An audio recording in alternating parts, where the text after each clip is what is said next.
Meghan Markle was left speechless after makeup mogul and medical advocate Victoria Jackson shared her traumatic experience of losing her 13-year-old daughter in 2008. In the latest episode of the Her Archetypes podcast, the Duchess of Sussex presented it as the biggest challenge of all for Ms. Jackson, who fought for her daughter's life. Eventually, her daughter died of an autoimmune disease, which led her starting a foundation with her husband in a bid to find a cure for their daughter's disease. When her daughter started complaining of a headache near her eye, Victoria Jackson said she first thought her daughter's symptoms were benign, but they turned out to be much worse. "It's sort of like every parent's worst nightmare all of a sudden, you know. You have a child who hasn't even been sick and, you know, one day we're out and about. And she starts telling me she has an eyeball headache and she's starting to lose some vision. And I just think she has an eye infection and, you know, well, go to the eye doctor tomorrow. Here, take a Tylenol. You'll be okay."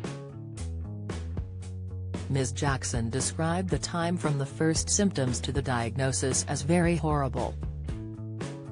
And that kind of very long horrible week from finding out that it wasn't an eye infection, but an optic neuritis, which was an inflammation of her optic nerve, and going to see the neurologist and finding out after a blood test, for what would be a rare disease that she ultimately has. It's used to be known as Devitt's disease, neuromyelitis optica. Most people misdiagnosed with MS that have this.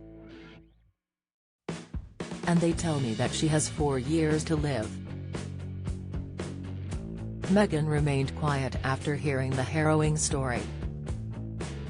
Reacting to the tragic story in a voice note, Meghan Markle said she can't even imagine as a mum hearing that your daughter has 4 years to live. Her daughter Ali was only 13 at the time of her diagnosis, and the disease neuromyelitis optica, or NMO as it's often referred to, is an autoimmune disease that affects the nervous system, and it can cause eye pain and vision loss as well as weakness, numbness, or paralysis in the arms and legs. The death of her daughter prompted Victoria and her husband, Bill Guthie, to start Guthie Jackson Charitable Foundation to champion basic scientific research to find new treatments and ultimately a cure for NMO.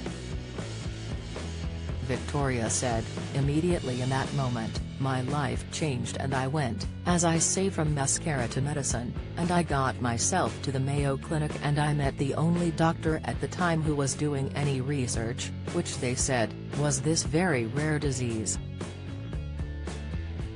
Victoria continued, "So anyway, he was doing some research and I said, hey, you don't know me, but I've a lot of cosmetics and hey, I make lip gloss.